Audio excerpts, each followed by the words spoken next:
Un ami, Patrick, que je remercie, qui m'inonde d'informations, m'a envoyé cette vidéo en disant: Ah, regarde, il y a Michel Rivasi chez Bourdin qui envoie du lourd. Ah, je lui ai répondu: Ouais, dommage que c'était il y a 5 ans. Il m'a dit: Ah mince, j'avais pas vérifié. Bah, finalement, ça fait du bien de réentendre Michel Rivasi il y a 5 ans chez Bourdin. Petit extrait. Je suis pas sûr qu'elle pourrait passer aujourd'hui, dire la même chose. Bon, Michel Rivasi, on va parler de votre opération main propre. Une opération main propre, pourquoi? Pour dénoncer des conflits d'intérêts. Enfin, dénoncer, j'aime pas ce mot. Hein, pour souligner qu'il y a des conflits d'intérêts qui sont évidemment pour le consommateur et pour le patient, les consommateurs et les patients que nous sommes, terribles, terribles. Hein, Mais conflits d'intérêts où? À quel endroit? partout. Si vous voulez, moi, depuis que je suis députée européenne, je vois ce qui se passe sur le plan européen. Et je vois que Vous sur dites les que le système médicaments, est pourri, même. ah mais le système, il est pourri, oui. Il est complètement pourri. Et le poids Hmm. des laboratoires pharmaceutiques, vous imaginez pas. Ils achètent tout le monde. Quand j'ai regardé, je me suis amusée à regarder tous les anciens ministres de la Santé. Oui, On part de Claude Évin, bon, qui était ministre à l'époque, dans les années 80. oui. Bon, eh ben, il s'est fait financer ses campagnes électorales par les laboratoires Fabre. Quand je vois Henri Nallet, l'ancien Hmm. ministre de l'Agriculture, Oui. très lié à Servier, et en plus étant directeur Ça sont des pour le ministres de développement gauche, hein? international, etc. Je vois Michel Barzac. Hmm. Bon, elle a été ministre, je vous rappelle, de Tchernobyl. Vous savez, moi, je Oui, suis très oui, sensibilisée à l'affaire oui, je Tchernobyl. sais. Bon, ben après, elle était présidente de la fondation GSK, qui est un énorme labo. Vous voyez, alors, Elisabeth Hubert, qui a été ministre, eh bien, elle vient directement des laboratoires Fournier. Vous avez même Michel Barnier. Expliquez-moi, ancien commissaire, qui était très bien d'ailleurs, hein, eh ben, il est vice-président de Biomérieux. Expliquez-moi comment, pourquoi il est vice-président de Biomérieux, etc., etc. Oui. Et alors, Vous dites qu'il comment faut en voulez-vous finir avec ces liens. exactement. Comment voulez-vous que un Oui. ministre de la Santé qui vient des laboratoires pharmaceutiques, qui est financé par les laboratoires pharmaceutiques, alors à une certaine époque, c'était autorisé hein, pour ses campagnes, et ou qui après part dans les laboratoires pharmaceutiques. Mais c'est ça qui est inadmissible. C'est Oui. des liaisons hyper dangereuses.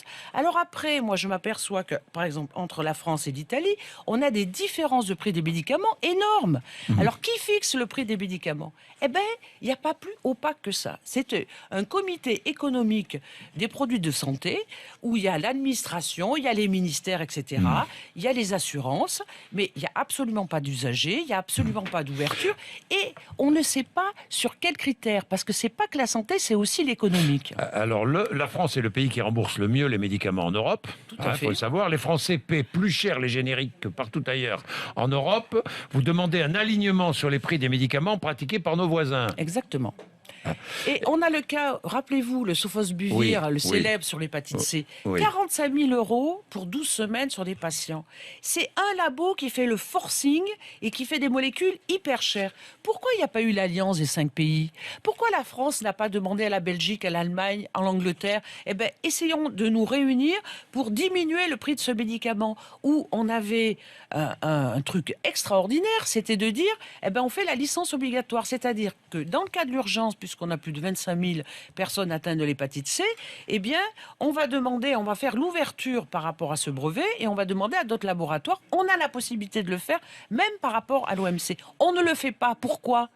Pourquoi? Parce qu'on a ce lien très direct avec les labos. Les labos payent tout. Ils payent la formation continue des médecins, ils payent une partie de la formation initiale. Ils ont les visiteurs médicaux qui disent aux médecins, mais voyez, ce nouveau médicament, il est tellement mieux que le reste, Mm, alors qu'on n'a pas du tout de pharmacovigilance derrière.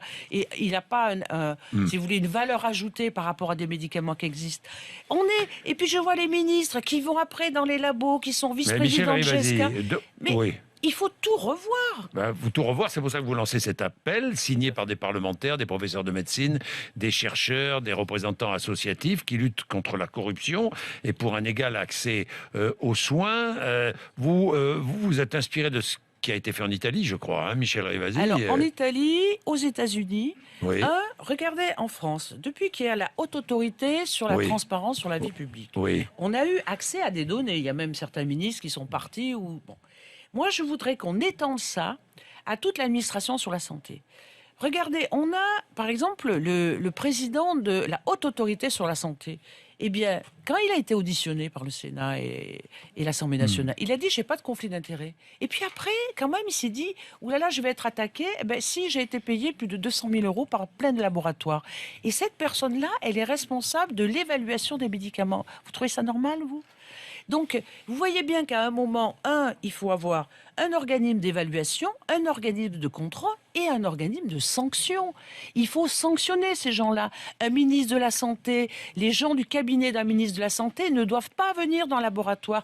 Et après, s'ils y sont, comme dans le cas de Cahuzac, il ne faut pas qu'ils aillent après dans un laboratoire pharmaceutique parce qu'ils ont utilisé leur savoir public pour le donner au privé. Et qui est-ce que ça pénalise? Ben, c'est nous, patients, c'est nous, consommateurs, qui allons payer des prix de médicaments de plus en plus chers. Et moi, je demande un alignement européen des prix.